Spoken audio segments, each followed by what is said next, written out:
Bardhaman development society for human activities Badsha Netaji Subhash avenue Durgapur 4 দুর্গাপুরের still township ISKCON মন্দির লাগোয়া সারদা ওয়েলফেয়ার সোসাইটির পরিচালনায় 7/3/2025 অর্থাৎ গতকাল সকাল 10 ঘটিকায় একটি আয়োজিত অনুষ্ঠানে আমন্ত্রিত সাংসদ কৃতি আজাদ ঝা ও গ্রাম উন্নয়ন ও সমবায় মন্ত্রী প্রদীপ মজুমদার ও 7 নম্বর ওয়ার্ডের প্রাক্তন পৌরপিতা রাজীব ঘোষ ও 2 নম্বর ব্লক সভাপতি উজ্জ্বল মুখার্জি মহাশয় একটি সমাজসেবামূলক অনুষ্ঠানে উপস্থিত থেকে সকল বৃদ্ধজনের কিছু ফল বিতরণ করেন এবং সহানুভূতি জানিয়ে সাংসদ কৃতি আজাদ ঝা মন্ত্রী প্রদীপ মজুমদারকে পাশে নিয়ে সংবাদ মাধ্যমকে জানায় যে তারা এই সমাজসেবামূলক অনুষ্ঠানে এসে কৃতিত্ব বোধ মনে করছেন এবং সাংসদ কোটা থেকে বাদশা বৃদ্ধাশ্রম টিনের সেট অনুদান করেন এবং এই সারদা সোসাইটি বৃদ্ধজনেদের উক্তিতে সাংসদ কৃতি আজাদ মহাশয় জানায় তারা যেন সুস্থ থাকে এবং তাদের দীর্ঘায়ু কামনা করেন এবং এই বৃদ্ধজনদের পাশে থাকার আহ্বান জানায়।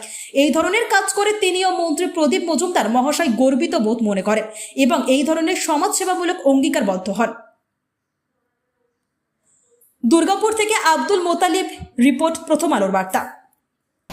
রেডি বলছি স্যার, এই বাদশা সোসাইটি, এই সোসাইটিতে এসে আপনাদের কি অভিজ্ঞতা আপনারা অর্জন করলেন বা কীরকম লাগলো আপনাদের এই পরিবেশে এসে?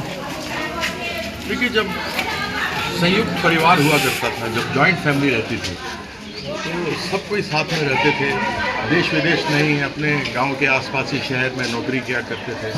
उस समय काफ़ी कुछ रहता था और क्योंकि परिवार में थे तो सब लोग मिल करके बड़े लोग जो घर में हो जाते थे, दादा दादी हो, माँ बाप हो, उनका सम्मान करते थे, उनका ध्यान रखते थे।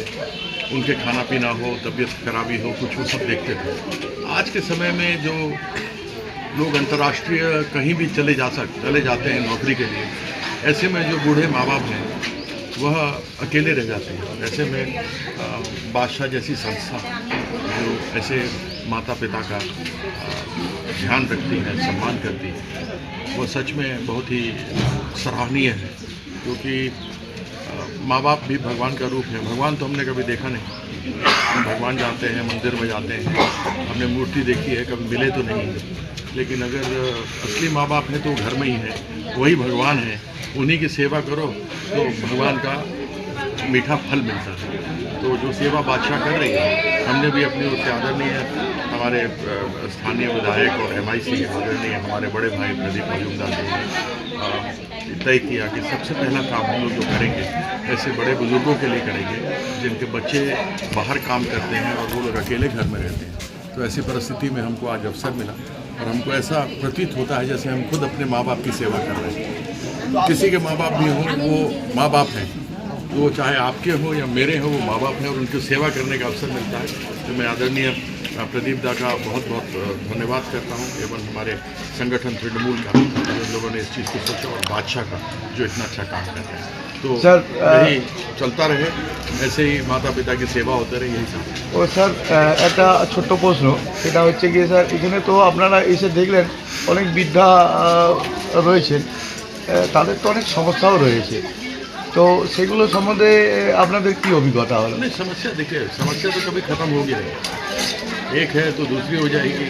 अगर आप उम्र बढ़ा होता है आपका तो कभी किसी को ब्लड प्रेशर हो जाता है, उसके बाद किसी को शुगर हो जाता है, उसके बाद किसी का कोलेस्ट्रॉल बढ़ जाता है। तो यह समस्याएं तो होती हैं। समस्याओं को एक एक करके जूझते रहना चाहिए, लेकिन सुख दुख में एक दूसरे का सदैव रहना चाहिए। उससे कम से कम मन को सांत्वना रहता है। স্যার আপনার নাম পরিচয়? मेरा नाम कीर्ति आजाद है, मैं अंतर्राष्ट्रीय क्रिकेट खिलाड़ी हूँ।